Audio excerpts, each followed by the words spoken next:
Hello folks, I'm L.A. Little, and this is your daily TA wrap. Well, we take a look at these markets, and we do it from a neoclassical perspective and ask ourselves what happened today, and what does it tell us about tomorrow. I do a show 4 times a week, Monday through Thursday, live at 9 o'clock Eastern Time, here from the base of the beautiful Rocky Mountains. Gonna get some snow tonight, it looks like. It's gonna be a white tomorrow, or at least that's what I'm hearing on the news, if the news can be believed, right? What happened today? Well, today we had continuation of the pullback. It's been 3 days in a row now, for the most part, I think, on all these, which is not something we've seen more than 2 or 3 times this year, I don't think. I mean, it's been that kind of a year. Dow lost 86, 15,900, almost 901. S&P's down 6.5, 1781. They broke out of that small intraday kind of range trade they had going on, that I'd been sharing with my subscribers. Composite 10 and a quarter lower, 39.21 and a quarter. We had the index down almost 11, 33.67, and the Russell, actually the lightest loser, just barely under that 1100 mark, 10.99 and 3/4. Gold got smacked. We had the Fed minutes come out, and lo and behold, they maybe, I was thinking the day after the market had closed, maybe the reason we've been hearing all this stuff from all these speakers all week long was to try to set the tone so when these minutes came out, it wouldn't be so bad. But they sold it off anyway on the minutes. Gold itself got hammered on the minutes. It was down, it looks like it's down 1140 after the close, which is 12:30 my time. 1246 is the number right now. It was down about 25, almost $30 today. Silver down pretty good. Everything got slapped around. The euro got hammered. The dollar soared. Dollar up 0.5%. All of this on the idea that Fed tightening here, and over in Europe, Europe got slammed because there was talk of ease, quantitative easing, or maybe even negative interest rates to force the banks to loan. you know, it never stops with these guys. What they pull out and what they try to do, it's an endless game, it seems, anymore. Let's look at the charts and let's see if we can make some sense of them, since trying to make sense of the Fed is an exercise in futility most of the time. So we've been talking about two things. One is, would we get some sort of an ABCD retrace inside this larger ABCD structure that was in place, right? That was the first question. And right now, we're definitely getting some sort of a structure that looks like that. Now, the second part of that is, will we get a pushback to the retest regenerate zone? The retest regenerate zone is the swing point high. You take it, you pull it across, you take a look at it. We almost got into it today. First time back is usually not a bad buy, but it happens to be within 6 bars, which makes it not nearly as good. That high is 1775.22. We got to 1777.23. Volume not expanding. Looks like it wants to try to back into that zone. You've got support right up there at the top. Right now, you're not doing the volume that it would take to try to break this thing down, or at least it doesn't appear that way at the moment. One of the things I had promised to share with you, and I'll do it here now, is a chart from, let me see, does these go away? You can't read the labels here. Let me see if I can make this, yeah, I can make it larger so we can see them. Okay, so this is from the book, Trend Trading Setups, and what it's doing is it's looking at the probability of a first retest regenerate sequence stopping out on price or volume, right, based on time. And it's a simple look at it. If you have greater than 6 bars, you can see here it's 8.3, 5.7, and these are the different types of breakouts. So on the bullish, confirmed, and suspect, they actually were, suspect for whatever reason was even better. So there's like anywhere from, you know, an average of about 6.5% failure rate on the first retrace if it comes after 6 bars. But look what happens if it comes after 6 bars, right? And what you really want to look at is the cumulative, the grayish one here, 24.8, 31.02. That's if you come back. This is a suspect breakout, so the 31.02 is what applies. And so the ideal here is that it's about a third of the time that this thing's going to fail when you come back, if it's a suspect breakout and you're within 6 bars. Those are not horrible odds, so a 66% chance that it's going to bounce. But that, you know, 33% versus, you know, 0.05, there's a big difference. And that's why I always talk about the 6 bars. And this was based on research over about 13, 14 years of data, which was a good section of data that contained a lot of ups and downs in the market. So when we look at this, we're coming back. We're probably coming back within 6 bars. We're on 5 now. If we hit it tomorrow, it will be 6 bars. And so, and when I say within 6 bars, it's 6 or less. And so that would be the case. And we'll see if it can hold. Now, if it actually bounces low tomorrow and doesn't get down there, the odds increase. Pull this back in. Now, if we look at, if we flip out of that and flip over to the IXIC, the NASDAQ, it's already in the retest regenerate zone, right? It barely got above it, came back into it real quickly. Low there on that bar is 39.19. Today we traded at 39.11. We closed over at 39.21. Volume not expanding. You didn't close over it, I mean under that bar. So right now it's a successful retest regen. That's as of today. If you look at the NDX, which is also doing the same sort of thing, that one's also coming back, although this one's already failed. 33.72 was the low. This thing closed at 33.67. So the concentrated NDX is doing the retest regen and has failed to regenerate higher. Doesn't mean the end of the world. It just simply says, you know, that's a negative, right? And you're always looking to try to add up your positives and negatives. And in this case, once it gets into this big bar here, which it is 2 days now, or 2 bars, the probabilities of going to the bottom of it are starting to increase. Now that's on the highest swing point high, right? This has been one of the stronger indexes.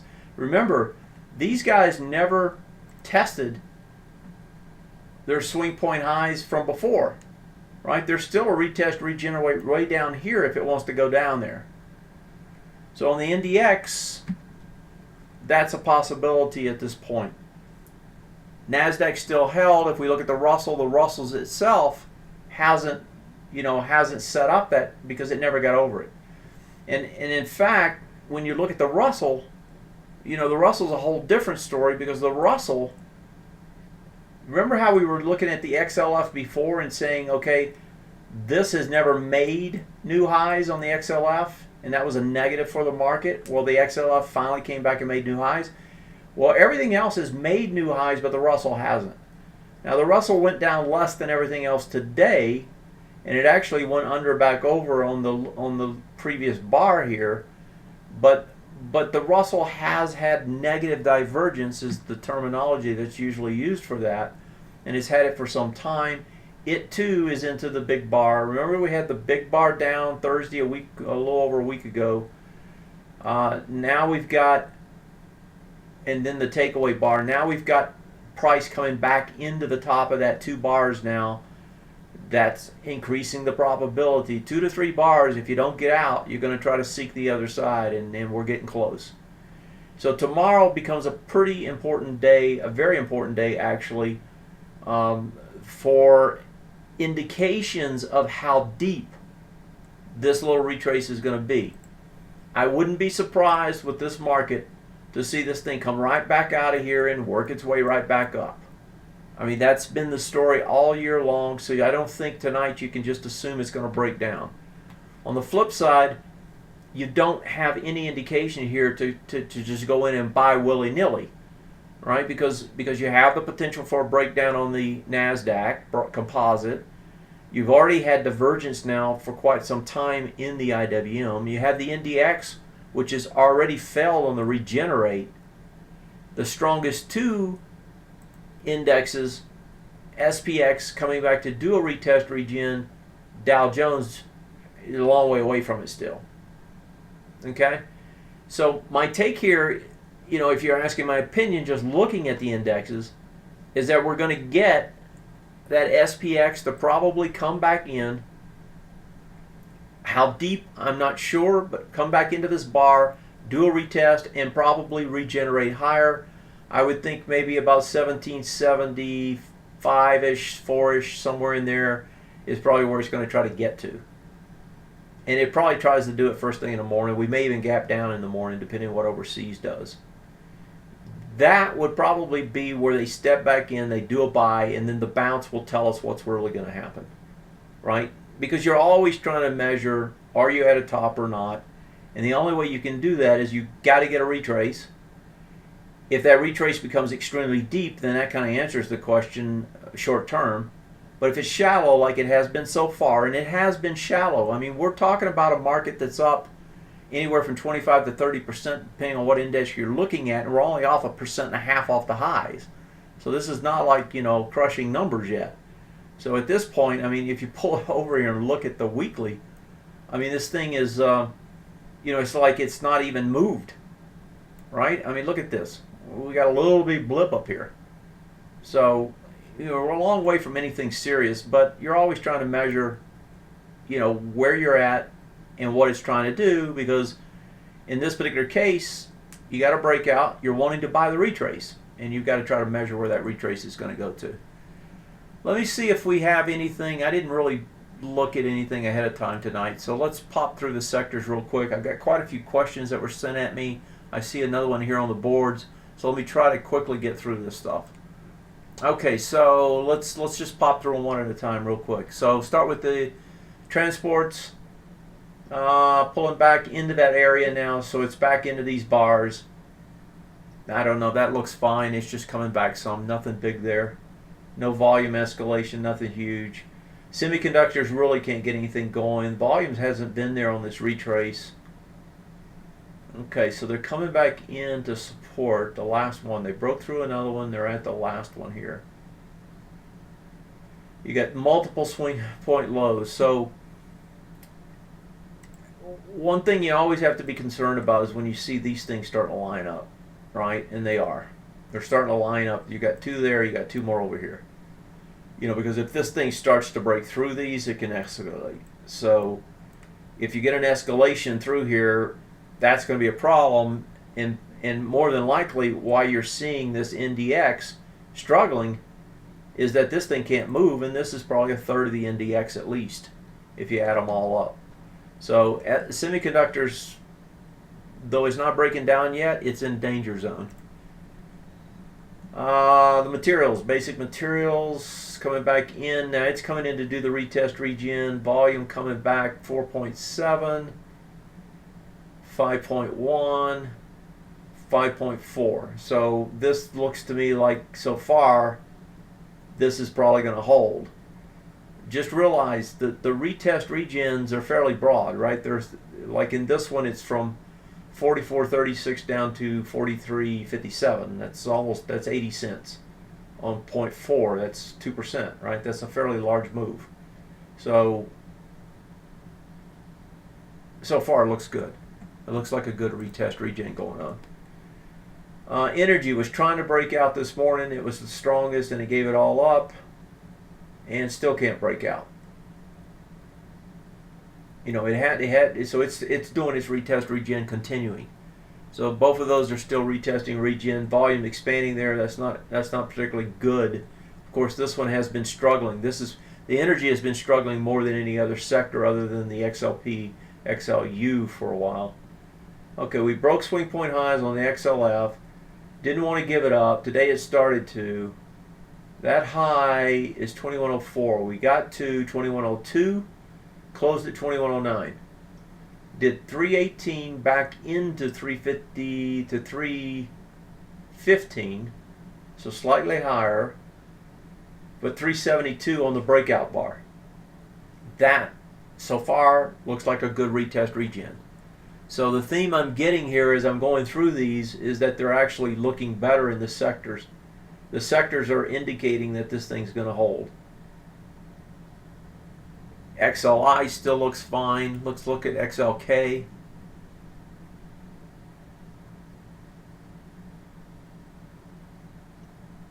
And this is just coming back into support, and there's absolutely no volume, so that looks okay. XLP safety guys.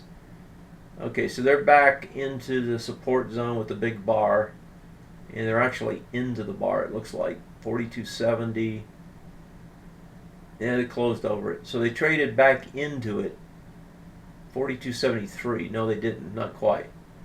So I would think this one probably tries to get back into that bar. So I would think a little bit more down there, but it still doesn't have the juice on the way back. XLU, utilities, these guys seem to be a continual struggle. I don't even know why I look at them. XLV, this guy was the strongest all day long. 54.52. Yeah, it still looks good, but it could retrace a bit. It hasn't even gotten back to even try to retrace yet, and that was a suspect breakout on quite a bit less volume, so it should retest, regenerate here at some point. So a little bit. So XLV probably isn't going to give it a lot of juice tomorrow. XLY back into support. Yeah, so sector-wise, other than semis, they don't look bad in general. They don't look bad at all. Let me pop over and quickly look at the OX markets. Let's see what that dollar looks like in the FXE as well. So FXE, okay, so the volume really expands as this thing turns lower. Remember, it tested and tested, and we said yesterday, I said this thing has to break lower. I mean, it's at the point where it has to. Well, it did. It broke earlier this morning, fairly early this morning. There was a news blip out about negative interest rates or potentially QE in Europe, and that just hammered this thing and it never recovered. It just sold down all day. Volume really expanding. This is finally going to do a retest to the bottom of this 918 bar. Let me see what the dollar. So the dollar didn't get as much juice out of that move. Looks like it gave some up. I guess it got a big, no volume though. So it came back up. It's a nice wide price spread bar. That one will test these highs again. Again, same thing. 918 bar is the key bar here. Bonds got hammered. We were talking about bonds going to try to come back and we'd see if they would hold. Well, forget holding. They're underneath the lows. So that now is an ABCD down again. It doesn't measure that far though. Okay, so the first one, if I remember right, the first one actually had not completed. And that was going to complete down into here somewhere, and it didn't get there. And now you've got, and I've talked about this with the S&Ps, now you have a nested one inside of it that looks to me like it's going to do the same sort of thing. They're both going to try to generate down into this area. So now I believe the target really is on. And if I go back and look over here at the lows, so that low was 102.85. We're under it, and volume's not there. That expansion, let's just quickly do the number. 106. That's about $3 off of this. Gets you to 102 and a half, which is the bottom. This looks to contest the bottom and complete ABCD structures down at that bottom. And that would be a hard buy down there, though. But that looks to be what it's going to try to do. All right, gold, silver real quick, and then let's go to the questions. Gold hammered lower, breaks the lows, can't hold them, volume expands, wants to go lower. Pulling it out here on the on the weekly, you can see the lows down here on the June 24th bar. That looks to be the target now. Silver's been prognosticating this for a while. Gold just had to catch up. Silver's breaking lower, also going for those lows down on that same bar, June 24th. That's your gold and silver setup. Doesn't look good. I think the USO looked about the same today. This thing was thrashing all around but couldn't hold anything. Time's running out on this one to get a bounce. It either needs to do it now or it's going to have to give it up. All right, let's pop to the questions. I got like 2 or 3 sent to me. Let's start with the ones that, and I'll just go in order in case I run out of time. So there was a question, do I think it's worth looking at the Wilshire 500? The 5,000. Yeah, the Wilshire's nice. The problem is you can't get volume on it, or at least I can't with this quoting system. I don't get it on these charts. I don't get it on my quote system. I honestly haven't looked to see if I get it on the new quote system. I know I get a lot more quotes over there, so when I do finally switch over here in the next couple weeks, hopefully, we'll see if it's there, because this is a much broader one, right? And it's nice to look at. But right now I don't have volume tells, so it does me no good to look at it. I mean, all I have is price and time. And to me, price, time, and volume is what you need. So that's why I don't look at it. There was another question about Kelly's criterion. This really has to do with like a gaming theory. I think back in something like the 50s or 60s, it was a gaming theory that was put forth. I'm not that familiar with it. You know, I haven't really studied it. It has to do with, you know, what do you think you're going to win, and what do you actually win? And the theory is that you put a certain percentage that gives you it's a function of that, and that's what you bet. And so it has to do with how much do you put on each trade. I don't like to do that. What I really like to do is I like to find what I think. If you believe, let's say it another way. If you believe you can find the best trades, which is what my last book was about. If you think you can find the best trades, then why wouldn't you put more money on those trades when you make them? That to me is the tight, small answer to the question.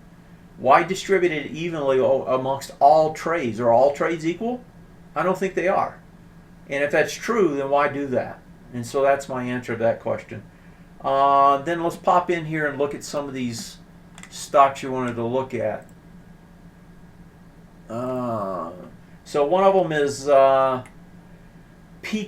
PCOM is they do like e-commerce technology service stuff, I believe. You know, for like people that are running loyalty type programs. They have a nice run here, big volume spurts. They get over the swing point high, confirmed. Let me pull these out to weeklies too so we can see the whole picture. Alright, so this is a break. This is nice actually. This is a break on multiple time frames, and that's always a nice deal. So you're breaking on this swing point high, you're breaking these swing point highs on the way up, right? You got volume expansion as you're doing it, and you actually have volume expansion here compared to the bar you went over. This is a nice chart. I was looking to see if there's anything to measure against. Really all you have is your range. So you have to take the range trade here and use that range. So if you double that range up and just say, okay, how far is that?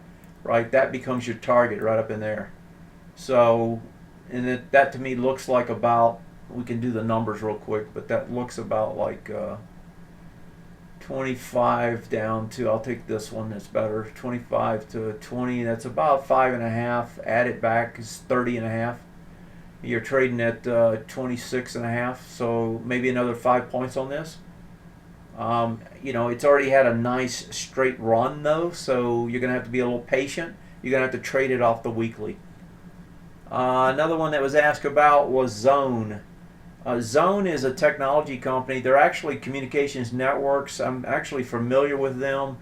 Some work I used to do back in it was actually interesting. I've known these guys since like 2003 maybe, because I happen to be in the same industry when I was working as an engineer. And we had an option to take some stock in their company, and back then I advised against it because they basically sucked. You know, their stock was horrible in terms of, you know, trying to get anything out of it. So what does it look like now? A huge run, big spikes. They must have I haven't looked at them in a long time. They must have a nice technology that they've come out with that evidently has found a nice market, because you can see the stair-step spikes.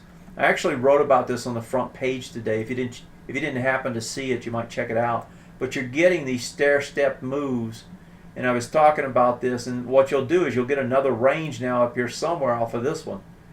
So what you have to do is you have to let it play out. You just got a huge spike. And if you want to notice how this works, notice how this spike, right, led to a range, right? You ended up with a range trade afterwards. This spike never got beat again. You got a range until you spiked again. Well, you can assume this one's probably hit the top already, and that you want to buy it down here somewhere. So you just have to be patient, watch it, put it on your watch list. Let me see, what else? There was a question on JCPenney. Let's see what this one looks like. The question was, should we buy it now? Okay, so JCPenney is starting to move up. I think it had earnings. It had some news today. I didn't see what it was.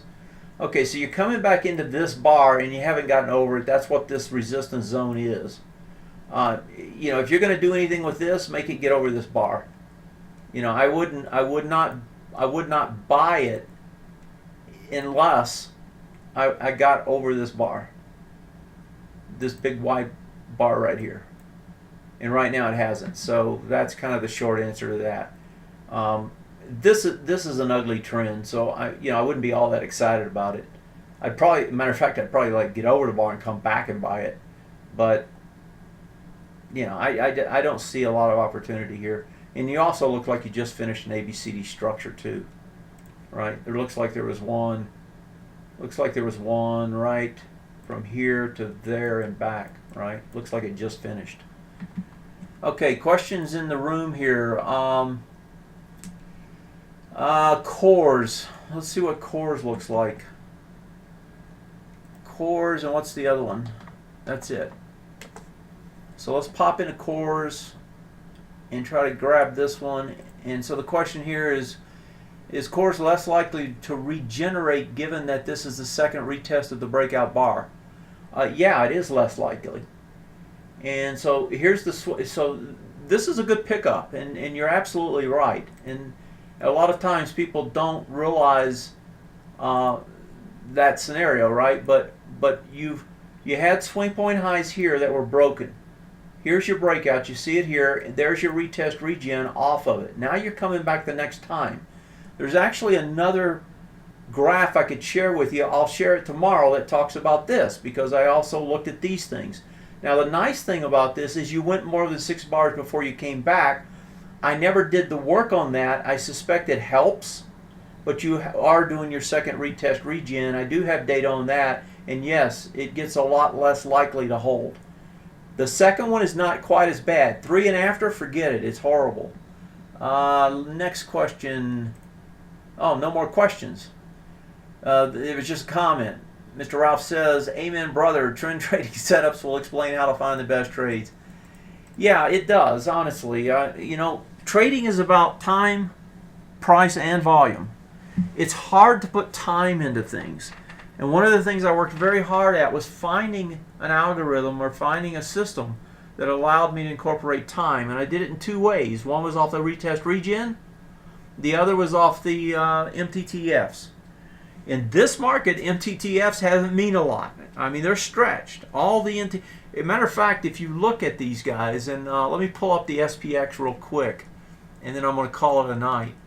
But I want to share something with you, and I've shared it before, so it's not a huge new something for most of you. But if I pull up the SPX and I bring over the, and I'll zoom in here on this, I bring over the trading cube. These numbers are MTTFs, right? They're mean time to failures. And these are not hot links on this particular chart. They are hot on the trading cube chart if you go in directly, and you can click them. If you click on the trading cube, you'll see what that MTTF table looks like. What is MTTF? It's mean time to failure. That is the cumulative probability that this trend is going to fail. What does that mean? That means you have to change transition trend, which means you have to break a swing point. We're bullish, so you got to break a swing point low. We're up in nosebleed, 78, right? 78 over here. We're only 4 over here. This is on the SPX.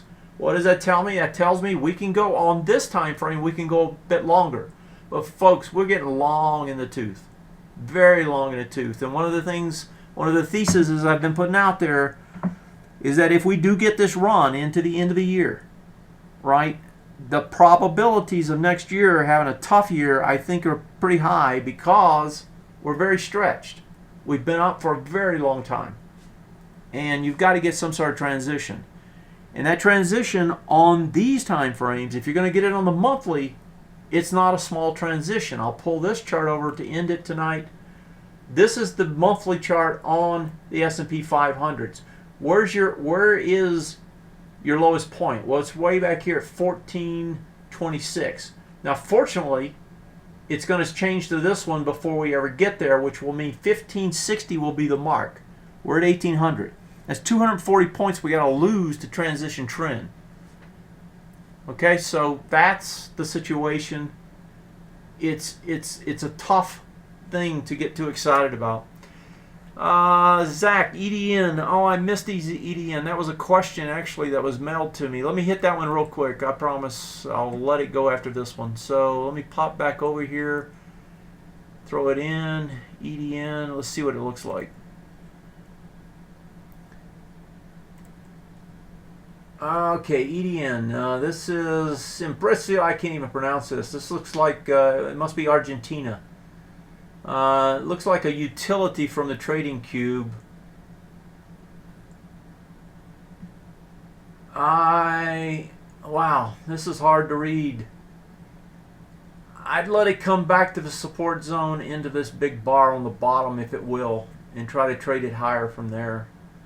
But yeah, if you look, and I was looking over here at the weeklies, this had a huge run. I don't know what they're doing, but whatever they're doing, it's paying off.